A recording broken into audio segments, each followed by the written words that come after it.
when my mom passed, my world was completely shattered. I went from losing my mom to losing a child, to losing my grandma, to losing my late brother. So there was never a break. Yeah. A year and a half after my mom's passing, I had experienced a miscarriage. I did not know how to deal with it. I suppressed the emotions and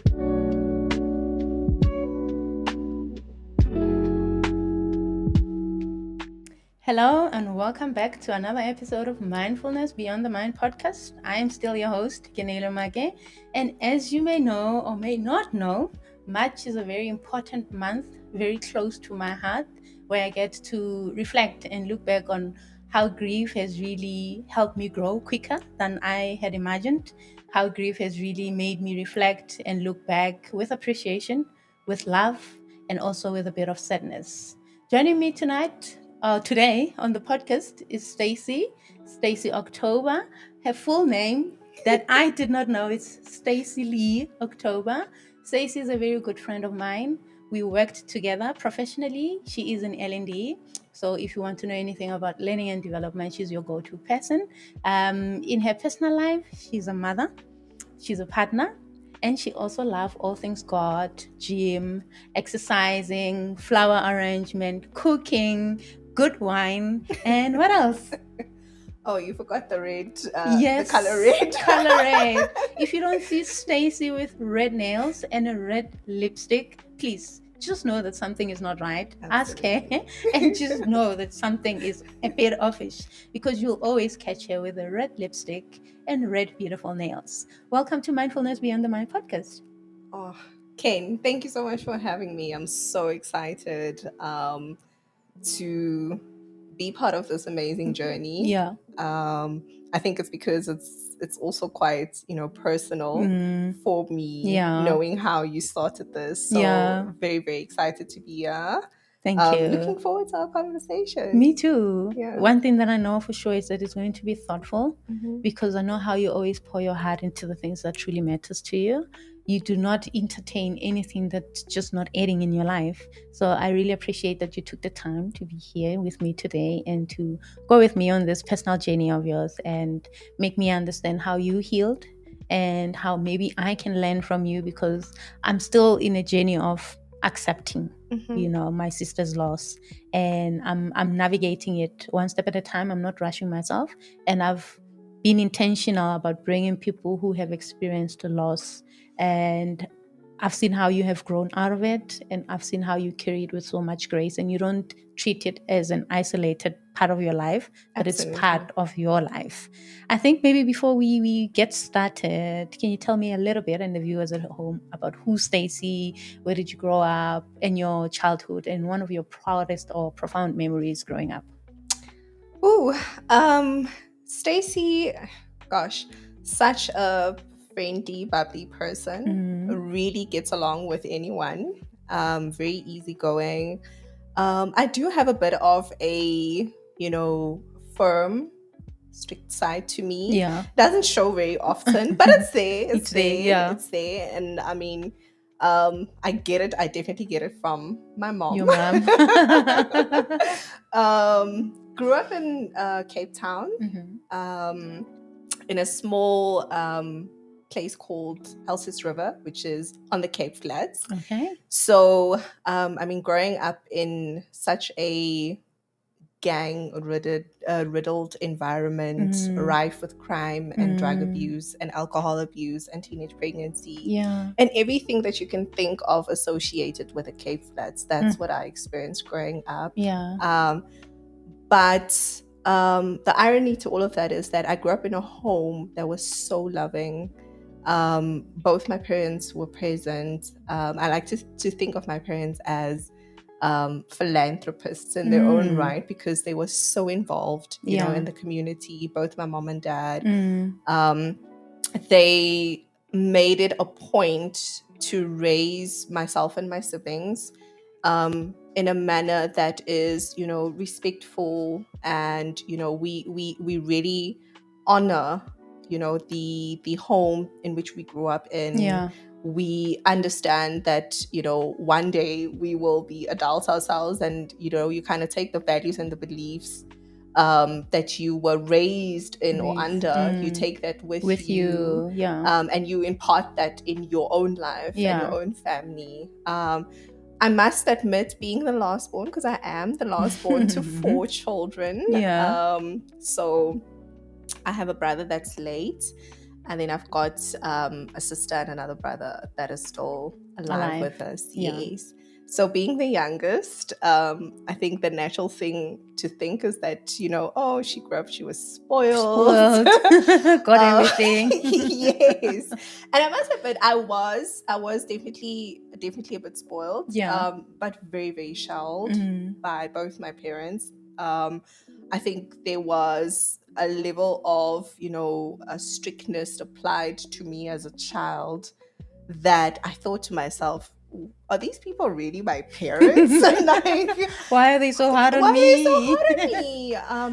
And it's funny because although I grew up in such a warm and loving home, I also, growing up, I was very, very self-conscious and self-critical because I didn't want to disappoint my parents. Your parents, yeah. At all. At all, yeah. The slightest thing where I felt disappointment, I was extremely hard on myself about it. And certain things in, homes of people of color, it's taboo to talk about. True.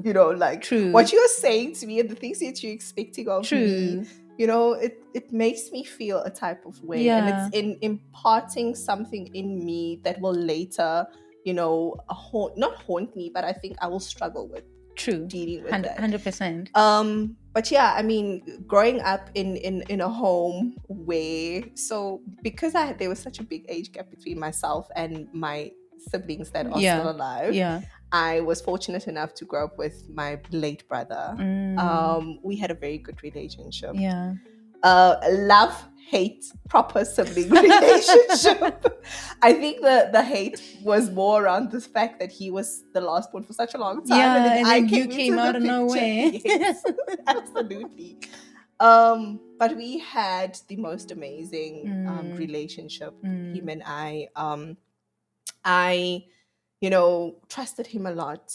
True. I did. And there was so much that I could share with him that I know would have never gotten to my parents. And he was also very, very protective of me. Yeah. So it kind of was like, a theme in my life. Yeah. Heavily. Was your sister's keeper? Yeah. Like I was heavily guarded, protected child, growing up. And but still very loved, and I was treated like a princess. Yeah. It really was. I can attest to that because there's a picture of you, I think it was your graduations with your mom and your grandmother. Yeah. God bless his soul. May they continue to rest in peace also. And you're wearing this very beautiful white dress and you had a tiara, ne? Yes. Yeah. So I can attest that you were treated like a princess. Definitely. And I think it's also a testament to, just how my parents viewed me. Yeah. It was, like I said, because I was the last born. And so funny story, my mom and my dad, right, they raised me. Yeah. But if my grandparents were alive here to say, to talk about me, they'd say, no, we raised her. you. So there was always this, battle between who's raising her, who is she staying with. And being in that position, it made me feel so loved. And needed. And like I was actually like, sometimes I'm like, no, but mom, I need to go and spend some time with my grandparents. So everyone wanted to be around me. And it's like thinking, just, taking you through that now, it's such nostalgia for me. And I wouldn't have it any other way. 100%. I wouldn't have it any other way. 100%. Yeah, it was a beautiful journey, growing up as a child. Was really close with my siblings, my cousins. I think it was a very typical loving home. Yeah. Where you didn't feel like, oh, do I Something's question, missing. do I belong here? Don't I? Yeah. Amazing. Well, I'm taken aback when you say that there are certain things in households of people of color that you never mentioned, but if they were said to you and you take it and you hold on to it. Growing up, I was told quite a lot that I'm never going to amount to anything, and I still hold on to that today. Like, I'm so critical of myself, I'm so hard on myself, if I have a goal and I don't achieve it at the time that I had anticipated to achieve it, I then somehow hear the voice at the back of my head to say, you see, we told you're never going to amount to anything. And I always have to bring myself back to say, hey, listen, you've come so far. And I have to point out that I've achieved this, I have achieved that. If I wasn't going to amount to anything, I wouldn't have achieved all of that. So yeah, it's really, you've taken me back there. I had myself thinking. It's a struggle. It is a tough one. Imposter syndrome is real. It's real. Super real. Very, very real. Yeah. It gets worse, I think, the older we become and the more weighted pressure of society we have to face and deal with. And then it kind of brings up those, like you said, growing up in a home where you are told you won't amount to anything. Yeah. That then becomes your reality. And you believe it. Yes. Right? Yeah. And it's so hard to pull yourself out of that. Yeah. Well, let's get into the conversation for today, and let's see if we can hold our emotions and just keep it together. More me than you, Not if anything. Yeah, more me, because I'm such a crybaby. I'm one person who'll cry when I'm watching TV, and they say something that I associate with. I feel so close to the situation, and then I end up crying. Yeah. I can relate. So yeah. Okay. Are you ready? I am. So, first question. Let's start at the very, very beginning. When your mother passed away. Take me back to how old were you and how did it feel? Like, how did they tell you that your mom is normal? And could you understand at the time what was happening when they mentioned that? So my mom passed away back in 2013. I was 19 years old at the time. Just for reference purposes again, growing up, I was extremely shelled. Yeah. My mom in particular didn't want me to be fully aware of what's happening in the world, right? So when my mom passed, my world was completely shattered. 100%. Shattered. As it should. And my mom, she passed away in a very short space of time. She was ill, and it took her literally 4 months to succumb. Wow. And even during the time when she was ill, I think we became so consumed in the fact that she was not okay, that she was sick, that we didn't realize we didn't have enough time with her. And the morning, I remember I was actually on my way to work because I wasn't that fortunate to go to university immediately. Yeah. And I had to do something, and my parents were like, you cannot take a gap year. There's no do something. There's no luxury of taking a gap year. Do something. And I remember I had been enrolled in a learnership program. I was working, my very first job was at a hotel. And I was on my way to work that morning. And just as I was taking the train, just as I got off the train station, on my way walking to the office, I got a call from a very, very close family friend. And she said to me, she calls me Nana. She said, Nana, you need to come home immediately. Whatever you are doing, leave it. You need to come home immediately. I'm like, but I just don't come. say, just come back. And the journey going back home was, gosh, Ken, there were so many things going through my mind. Like, is my mom? Like, what's happening? Yeah. I think innately I knew that it was something to do with my her? mom, but I didn't realize that now it was me going to arrive to her passing, her being passed. Yeah. And got home, and as I walked to the house, there was a bunch of people standing outside. And I knew. Oh. Instantly I knew. And I think from the time going into the house, I couldn't really recall much, but all I know is that my mom was laying down in our living room at the time. So my mom had suffered from an angina heart, and she also had built up water retention in her body. Oh, God. So it was even difficult to just hold her hand because it would be so painful for her. And she obviously, because of the water retention, she was bigger than usual. Yeah. You couldn't really Swallowed. you couldn't really carry her, And I saw her laying there, Ken, and thinking about it now, it didn't, at that moment in time, it didn't register that my mom is no longer. Oh, gosh. And the funny story is, it didn't register for a very long time.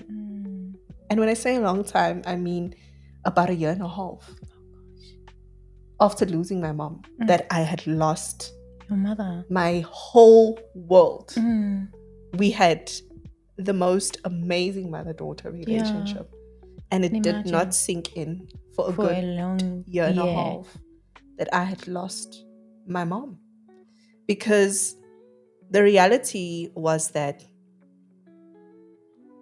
I had to remind myself, Ken, that you had seen her experience pain. And agony every single day. Every single day. It would be so ungrateful of you to not let her go in peace and for you to mourn her death. That was the thinking that I had towards my loss of my mom. Sure. That was the thinking that I had. That I would be so unfair and ungrateful to say I needed you to stay. Exactly. Even though through the pain that I've seen you through, I needed you to stay. I needed you to still stay. Sure. And the morning when you were going to work, did you have a conversation with her? Do you remember the conversation? I don't recall us having a conversation. All that I know is that by the time I left the house, so she was in the bathroom, like bathing. My dad was actually there helping her, to get bath, ready. to get ready.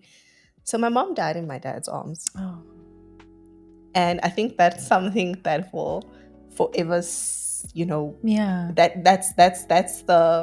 the memory that he will always have. Always have. I said till her. Death. Yes. And it was till death. And it was till death. It really was until death. And, the loss of my mom, it has such a big hole that get a tissue. Even years later, Ken, her absence is still very prevalent. That's just how much of a very, very important role my mom had played in our family. She was literally the pillar of our house. Yeah. So when I speak of Nsiga Yomuzi, his name means the pillar of the home. Pillar of the home. It reminds me of my mom and what she was to us. Stace. And so for us to experience that, and when I say us, I'm talking about myself, my dad, my late brother at the time, and my niece who was staying with us. And everyone else, my other siblings, the people that's very, very close to us, the people who she knew in our community, who looked up to her as a mother figure. Oh gosh. It was a big loss, and it still is. Yeah. To this day. It's never gonna be she's resting. It's always going to get. Yes. It's always gonna have that feeling, that stinging feeling to say, Correct. gosh, oh my gosh, I really wish that she was still here, because the impact that she had in people's lives. Yes. Yeah, no. I mean, loss it's really something that never gets. I can't comprehend it. No. I can't comprehend it at all. And that's part of the acceptance, is that you will never be able to comprehend loss, because the journey of loss looks different for all of us. But I think also, for a fact that you're never going to get an opportunity to sit and have a conversation with this person. True, 100%. Yeah. You're never going to have an opportunity to hear this person, tell you a story, shout at you, why are you doing reprimand that? you, told you not to. Exactly. Yeah. You're never going to have that moment with them. You're never going to be able to, experience them in that way ever again.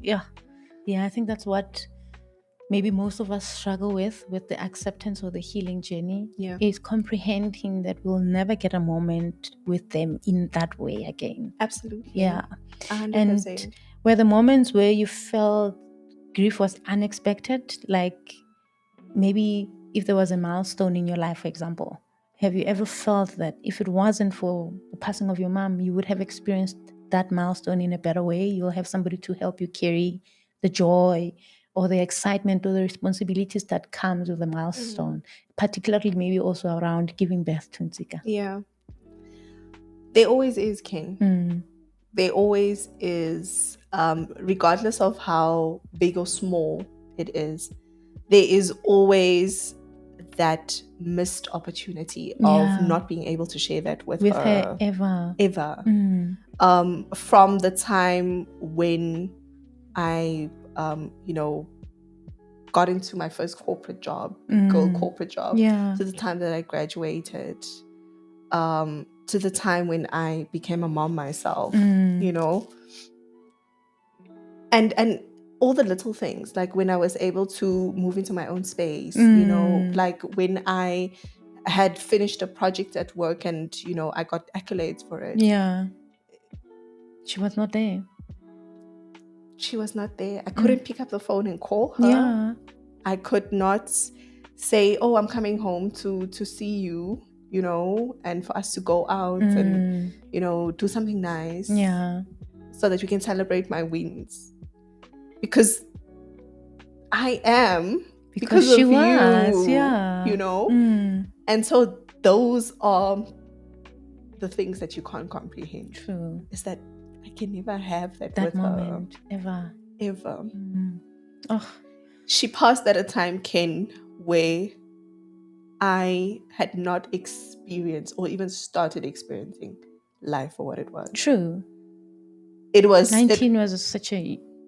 You're very young at that age. I was very young. Yeah. I was very young.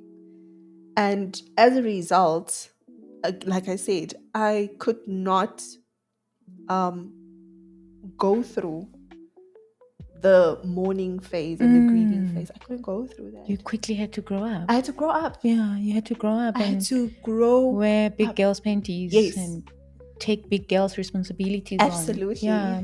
Absolutely. I think that's one thing that grief does. If you lose somebody at a very young age, it quickly forces you to grow up. Yeah. And there's no time to sit in pain. No. As much as the pain is going to be there and it's going to wait for you to deal with it at the time that you maybe make space for it.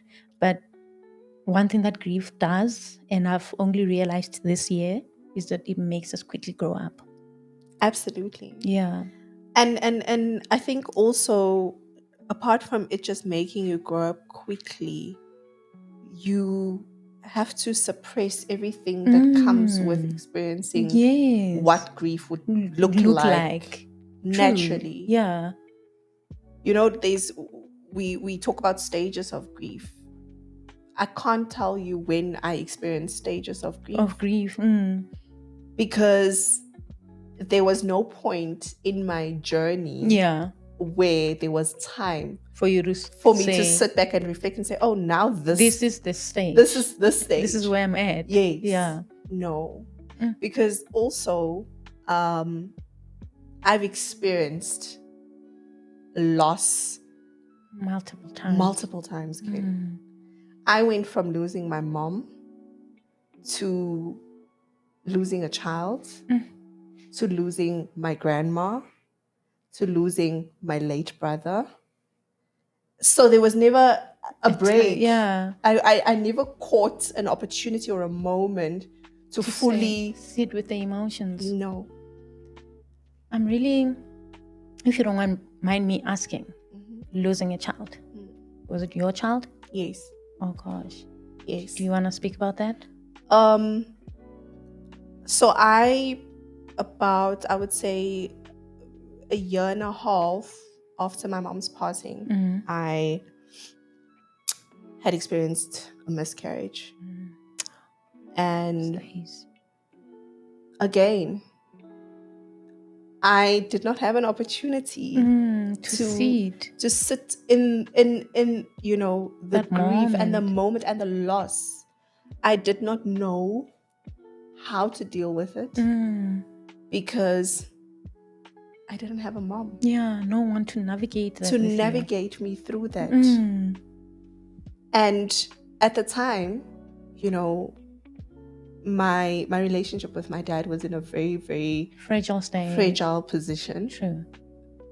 Because he was going through the most. He was like, how on earth are you bringing a child into this equation? We are still trying to accept the passing of your mom. He was distraught. Like he could not comprehend. Yeah, he was just like, there were so many emotions that he was experiencing. There was disappointment, there was I think frustration, there was anger, there was pain. Also, like my wife is not here. I shouldn't be dealing with this. Exactly. Yeah. And then I had to just again suppress the emotions and navigate and go on and be a big girl again. Because you're not the first person to experience this. You're not the only one who's experiencing this. And so you convince yourself that this is a normal thing. You know what I mean? Yeah. It's you, exactly. It's your time now to go through this. Hectic. And then and then the next one comes. What happened to your brother? So my brother, he was also sick. He suffered from pneumonia. Oh gosh. My brother's story is so interesting. I always say that he was definitely the human version of a cat with 9 lives. Yeah. Because he was also someone who survived so many instances. I mean, my goodness, my brother went from surviving car accidents to a train wreck, but ended up passing from pneumonia. Yeah. And he died at a very, very, very young age. He was 36 years old. Oh gosh. 36 years old, but he lived the life of a person that was 50. No, 80. 80. Yeah. That's just how he was. He lived a full life. A full life. No one could tell him anything about how to live his life. And that's what I loved so much about him. If he wanted to do something, he would do it. He would do it, yeah. And he would not care how that made you feel. Yeah. Are you upset? Okay, I'm sorry, but I had to. Exactly. It's my life. Yes. Yeah. And so, my brother's loss happened when I was pregnant with Nziga. I went home because Nziga's dad wanted to go and pay damages for Nziga. Went home, and then we had done the whole ceremony, and 2 weeks after that I get the call from my dad to say my brother has just passed. The memory of the 2 weeks prior to that is something that I hold on to so dearly. Yeah, because that was my last moments with him. My last moments with him. I look at Nsiga and I see so much of my brother in him. The feistiness, the aggression in wanting to do things by himself. His way, Yes. I love it how you and Nsiga are always in the kitchen and he'll be like, no, I'll do it. Yes. Give me that, I'll beat the eggs. Exactly. And, it's a beautiful thing to watch. And so that was my other loss that I experienced. And you had to quickly pack up also. Again. And be a big girl. Because you had a baby on the way. You needed to be present. Absolutely. Absolutely. Stacey. Absolutely. And it's so, Ken, the journey has been a real roller coaster. It has been. Yeah. And I don't want to, underestimate the amount of pain and trauma that I have experienced recurrently. Yeah. Because for doing that journey, I was so hard on myself about not wanting to come across as someone who is weak, who is vulnerable, who is emotional, who does not have her life in order. Because again, you're not the first person to experience loss. Oh. Wow. I think maybe before we move on to the next point, let's speak about your grandmother. Yes. Yeah. What happened to her? Like, how did she transition also to the other side? And what do you remember about her during the last days of her life? Yeah. So my mom and my granny, and I would say my aunt who's still alive, are very, very crucial maternal figures in my life. In your life, yeah. Because they share a life story that is so similar. Similar, yeah. Yeah. And there's so many things that I have learned from them, even from a very, very young age, how to carry yourself, how to, what I mean? And those things shaped me as the person that I am you are now. Today. Yeah. Yes. And so I honor my grandma and my mom and my aunt, even while she's still alive. I honor them so much because they have really cemented a foundation for me, for you, that I live by. Truly, I cannot imagine how I would have turned out if it were not for their teachings and for that foundation that they had laid. So my granny, she was also a very, very important figure in the family. She was the one that was holding the family together. When I sit with my cousins and they talk about, how on Sundays, so Sundays was not a typical Sunday. In your house? In our house. Everyone was at my granny's house for Sunday lunch. After church, you all go and there. She's cooking up she would have cooked up a storm the day before, nice. Because all the grandkids are there. All her children are there with, the husbands with their wives and the wives with their husbands. And it's a family gathering. Sunday. It's a family. Yes, it I love that. Family Sunday. It is a family Sunday. And again, that is something that is so deeply embedded in you guys, in our family. Yeah. That you cannot help but miss those moments. You know what I mean? So my granny, she was very, very, she was a very soft person, very eloquent, Very demure. Very demure. Very demure. Also very, she was very gentle. She was a soft landing. A soft, you could talk to her about anything. Yeah. Anything. And she was such a nurturer and a protector, but she was also she was a provider as well. Yeah, but very stern as well. But if I would compare her to my mom my mom was the most stern, firmer one. But she, you could get away with things with my granny. Yeah. Like all grandmothers. Yes. They will allow you to be naughty Absolutely. sometimes. Absolutely. And she carried that. It was so, it was a character, and she carried that with her until her last days, you know, where you would always find a place of warmth with her.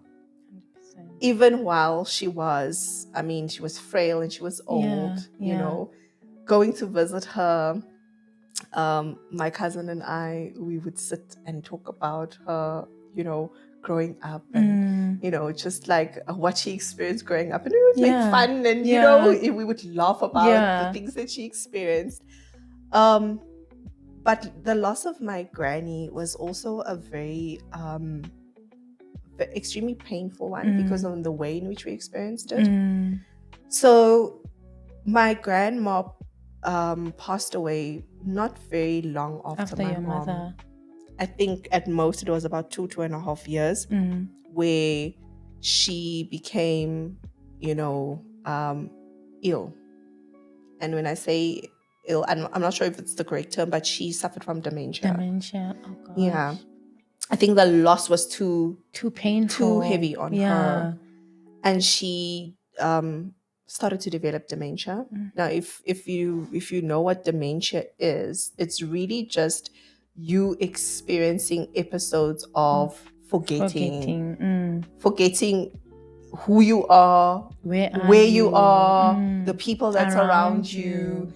I mean, you can't even comprehend, okay, what age am I? You know what I day mean? is it What today? day is it today? Yeah. Absolutely. And like also, I think dementia has an element of taking you back to years that we're no longer in. Correct. You'll think of things that happened 10, 20 years, and some people cannot even remember those things, or were not even born at the time. Absolutely. And that's exactly how we experienced my granny in her last days. Which made it so difficult for us, Ken, because again, we are still, you know, processing the loss of my mom, and my granny would come and visit us, and we would sit and we would have a conversation, and she would, one moment, she'd ask me, where's your mom? Is she out shopping again? I know how much she loves the shops. When is she planning to come back? And you sit there and you have to really now try to make sense of what she's asking, of the situation and how you respond to it. Yeah. And I was like, yeah, no, she's, you know her. She likes spending money, you know. Yeah. And then we go on with it, and I'm like, do you want anything to drink? Do you want some tea? She'll be like, yeah, and make sure there's like something nice with it. Yeah. Like, okay, cool. And then come back with the tea, and we sit, and now she's like, oh, how are you guys coping? I'm sure you miss your mom so much. Oh my gosh, Stacey. And now we have to navigate back to reality now. That conversation again. After pretending like mom is out for shopping. Yes. And it went on like that, obviously, until she was no longer with us. We had to, your life. Yes. That was the experience that we had in her last days. I think one thing that is very beautiful, or something that is very profound about how you guys carried your grandmother, even during those times, is allowing her to tap into those moments of forgetting where she is, and asking you questions that are in the past, but she's thinking of it in the present. If it was in my family, I'm sure for sure we would have said, this one is crazy. You know, like, but you accepted her condition and you took time to understand it. I don't think we didn't have an option. We didn't, because we knew that this is not her as her normal self. Yeah, you know what I mean. Yeah. And the good thing is that we got a diagnosis for her, and we were able to understand the condition and what she's experiencing. but it's still challenging. It is. It's still It challenging is. because I also want to still experience my Your granny grandmother, as the normal person that granny you knew, that I because knew. she was never like that. Exactly. You know her in a different light, and now you had to see her as my grandmother who would tap in and out of phases of her life. Absolutely. Absolutely. And I mean, when she passed, I was staying in Johannesburg already. And so I had to, when I got there, when I received the news, I went to Cape Town. And I think her passing, Ken, was also one of those things where I was like, you know what? She was frail, she was old, and she had also suffered. Yeah, so a you had to lot. accept. She actually passed because of the loss that she had experienced. Yeah, she's not that she was sick or anything. She Absolutely. developed it due to Yes. the loss. Yes. Phew. Yeah, I think you have experienced loss so many times that it came wearing different masks Yes. to you, Yes. but you still identified with it to say, okay, I know that you're going to disrupt my life. Yeah. Regardless of how you come, I know that you're going to shift something in me. Can you tell me how you navigated all of that and how you then connected with God? So in experiencing loss at that level, Ken, like I said, it's never been a matter of, okay, now is the time for you to seek professional help, yeah. or speak to someone. Or I was so young, Yeah, when I experienced all the of that. losses, that I just had to go with, pick up life. Yeah, Pick up every single time I'd lose someone, I just had to go on with life. with life. Yeah. Until I found out that I was pregnant with Nzika. And naturally, I was prepared for loss again. Because of the miscarriage. And I was about just entering into my second trimester, so 4 months. 4 months, yeah. And I realized it hit me at that moment in time. Now we're talking, if I had to put it into perspective for you from a timeline perspective, we're talking, I lost my mom in 2013. I was pregnant with Nsiga in 2020. So from 2013 all the way up to 2020, I never got an opportunity to fully navigate and deal with the loss and grief that I was experiencing. Yeah, so it was one after the other. Yes.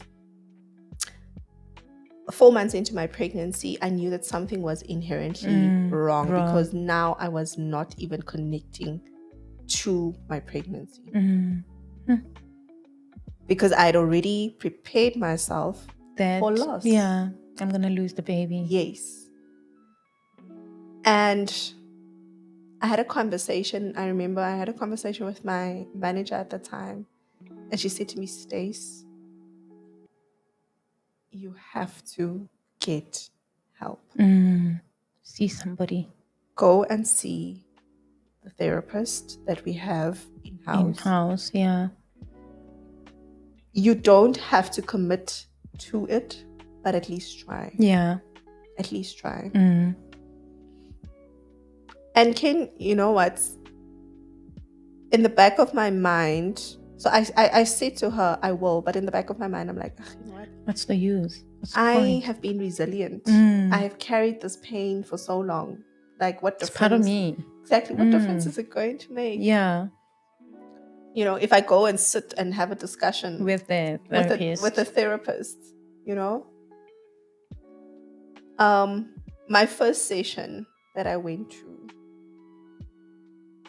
I broke down. Naturally.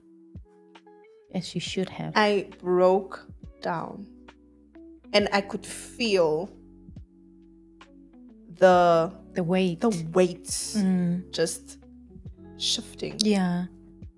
from me in my first session with her. Sure. And I was sitting there, Ken, and I was sobbing. I was trying to put, like how you go to therapy and you're thinking, you're preparing for the discussion that you're going to have. Yeah, I'm going to say this. I'm going to tell them about this. Okay, this one I'll keep it for the next session. Correct. You have a script in mind. But it didn't go according to plan. It never did. And that's when I knew that I was building at a point of breaking point. I had built up so much of trauma and pain inside of me. And sitting in that session, I remember I told the therapist, I can't remember crying like this for any of the losses that I experienced. What? So you had to put in a strong face and be like, yes, I know this, so I have to pick up and carry on. Absolutely.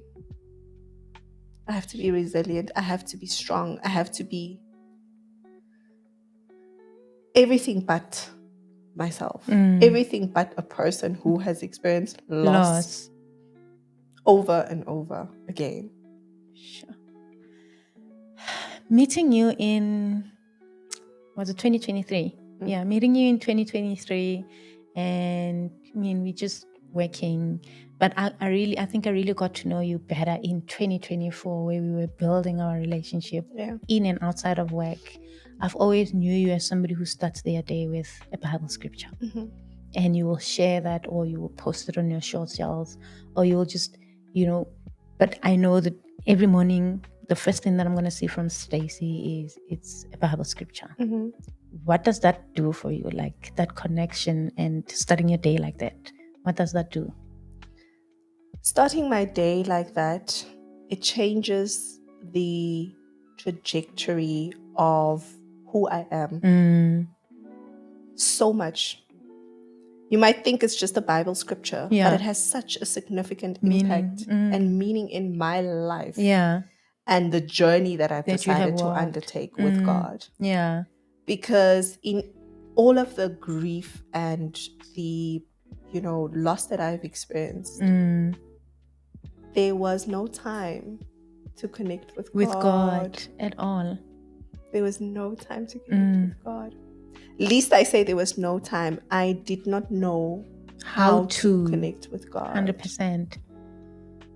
Because in most cases when we go through loss, the one person that we tend to be very angry with is God. And we then want him to perform miracles. But he did not promise us that we will not return to him. 100%. He said to us that one day I'm going to call you back home. Absolutely. You are dust, and to dust you shall return. 100%. So when I also went through my own experiences with loss, I've struggled to connect with God. I struggled to pray. Sometimes I will kneel down and I will get up and say, what do I say to somebody who took that one person? But it's not God. It's not God. Life happened the way that it was supposed to. Absolutely. And I cannot hold him accountable for the things that sometimes are beyond his control. Absolutely. He does not drive. He doesn't drive the cars that we have, and he cannot prevent every single thing that is happening here on earth. But he did promise us that there's a life after. So 100%. I really admire how you even teaching in Zika how to pray. And I think there was a video. Did you post a video where he was praying? Yeah. I truly love how you have built a life for you in Zika that still reminds you of home, that still reminds you that there's a God despite the challenges that we have in life. And you are thriving in your career. You are thriving as a mom despite not having that one person to hold your hand. You're literally doing that for Nzika.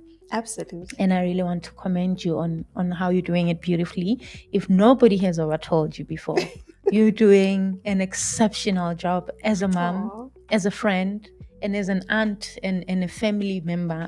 Like, you show up for your people. You never let what happened in your life to define how you view family and how you view yourself. So I truly admire that. And you're very strong, you're very resilient.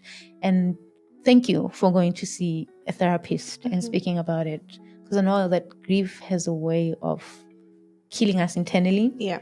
And then when it blows out externally, it just disrupts everything. Absolutely. Literally, you can go and become an alcoholic because you don't know how to deal with it. Yeah. You can give yourself to drugs because you don't know how to handle the emotions, because you never knew or you never connected with those emotions. Yeah. So you're trying to still suppress them by bringing out happiness as opposed to sadness. Correct. The other time I had a guest and we were still speaking about grief. She said that grief is love. And I've been pondering on that for some time, just to say, is grief really love? And to an extent, I believe it, because the pain that we feel for the people that we loved is because of love. It's because of love.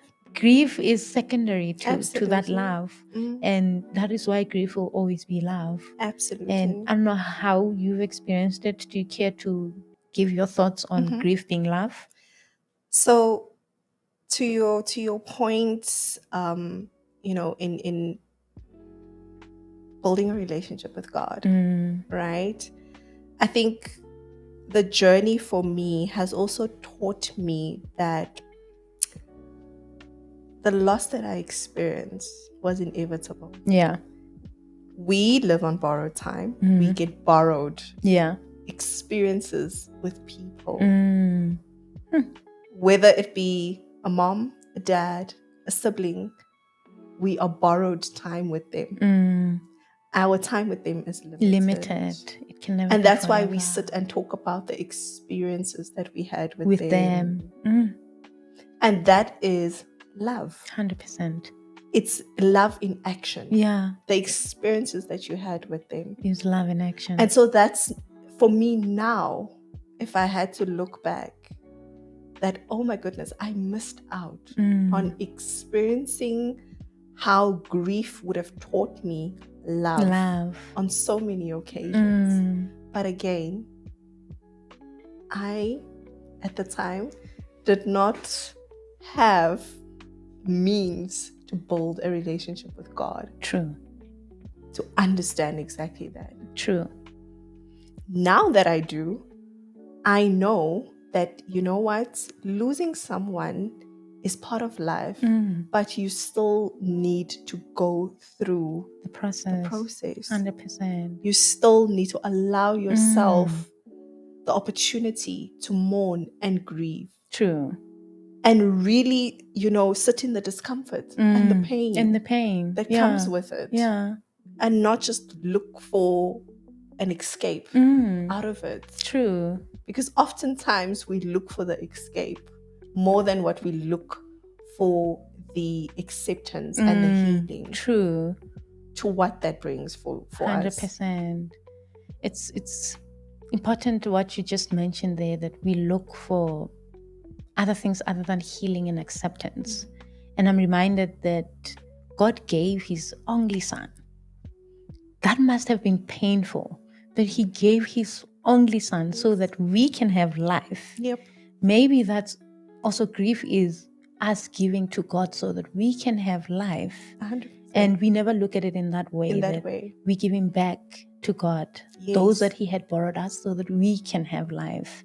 And I love the connection between how you've put it, that we never really, in grief, we never really look for the healing. And I think I'm going to take that and frame it, like this is how I'm going to start looking at grief, that more than anything, there's going to be that discomfort. And that's where the healing comes from.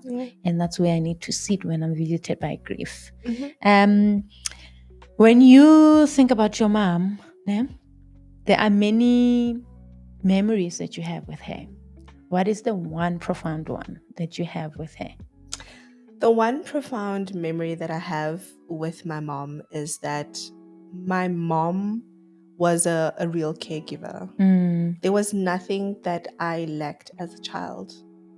I could share anything with my mom. And she would be able, she was literally there all the time. All the time, yeah. All the time.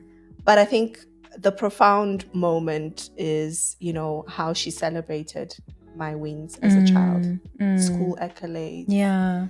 just really anything that was a proud moment for me. She celebrated it. Birthdays was such a big thing for her. Yeah. I can't remember not having a birthday party.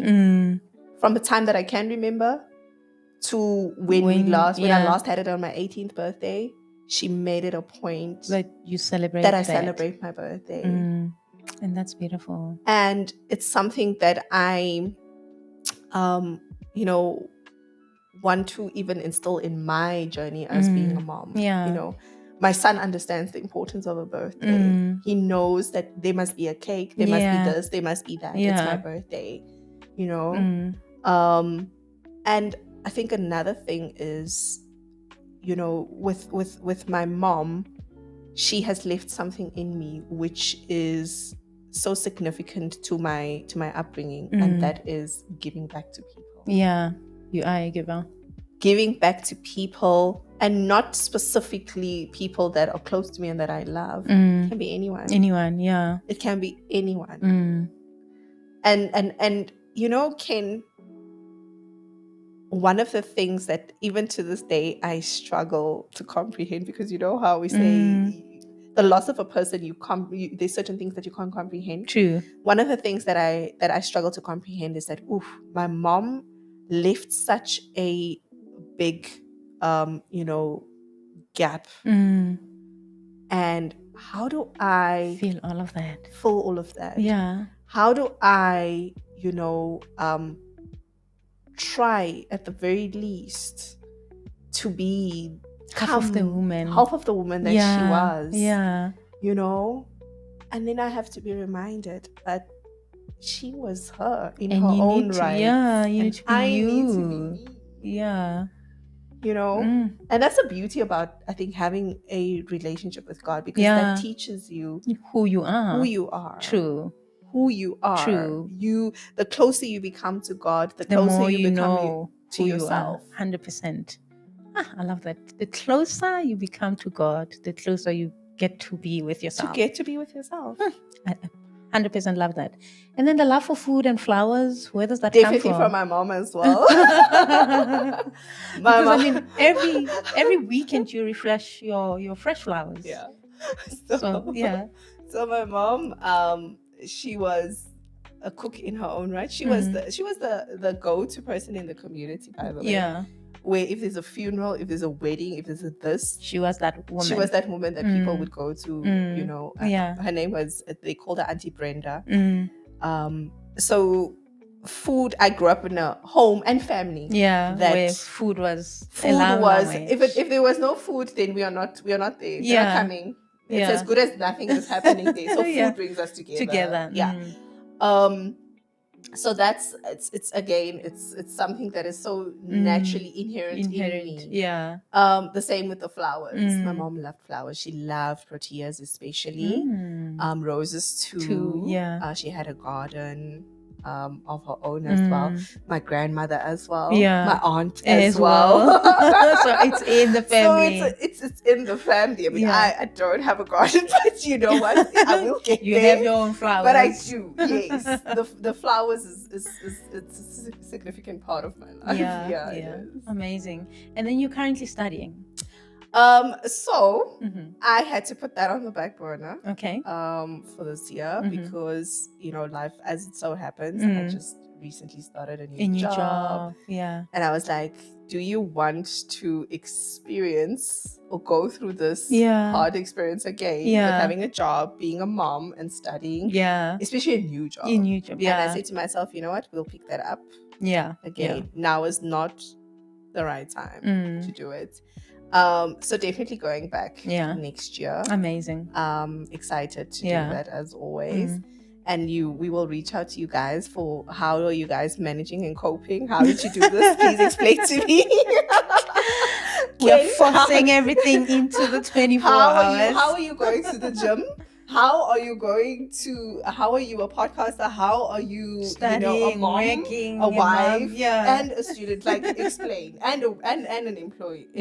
Like, explain to us how. Listen, we midnight, whatever, but we making that time. I mean, we want to be done and then move on to the next thing. But like, I get what you say. And I'm I trying also, to get out of my hyper independence mode. you want to be a princess? Listen, can I just relive, my ages 5, 6, Yeah. 7, and so on? Yeah. Yeah. No, But amazing. definitely pursuing that. Academia is a very Important part of my yeah, life. I know, because you're in L&D, like Yeah. you're always pushing for projects that will push people forward, programs Yes. that will help us develop new skills. Yes. And I wish that you could continue thriving as you are in your job, in life, as a mom, as a partner. You laugh so effortlessly. Like, I always watch your statuses and I'm like, oh, this guy is loved. He better know that he is loved. Hope he does. He does. I'm sure he does. He does. I'm sure he does. And your love for, is it Asian food? Yeah. Where does that come from?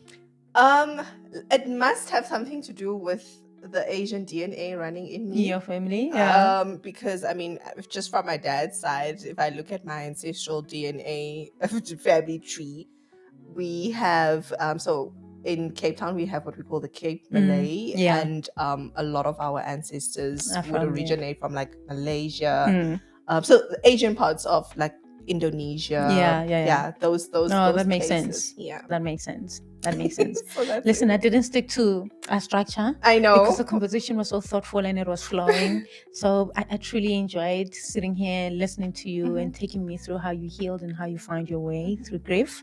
We are nearing the end of the conversation, and I did ask that you prepare a penny drop moment for our listeners, and I'm going to give you an opportunity for you to take it away and give us your penny drop moment. Okay. I think one of the most important things that I've had to learn is that, whilst loss is inevitable for us, we cannot afford to lose ourselves in the process. Say that again. While as loss is inevitable for us, we cannot afford to lose ourselves in the process. Absolutely. Top tier. Thank you so much for sharing that. I do hope that you wrote that penny drop moment down, and I hope that you take it with you, you build on it, and you remember that loss is not the end. There is life on the other side. And while as you continue to navigate life on this end, you know that there's more that God has in store for you, because remember, he said he's got plans for you, and those are the plans for you to be prosperous and not to perish. So as we navigate loss, I do hope that we hold on to God and hold on to the promises that he made, that he will never leave us nor forsaken us. No matter how deep and dire the situation might be, God is there with you in every single moment, moving you and navigating you into greater heights. If you have not subscribed to our podcast, please do subscribe. We are Mindfulness Beyond the Mind podcast on all social media platforms. The only thing that you need to do is go where it says subscribe. It's free of charge. We're not charging you for that. Click on that and turn on your notification bell to know the next time we upload an installment. So to be in the know of where we are, what we're doing, and what is coming up next on the podcast. Thank you for tuning in, and take care of yourself and take care of those you love. See you on the next one.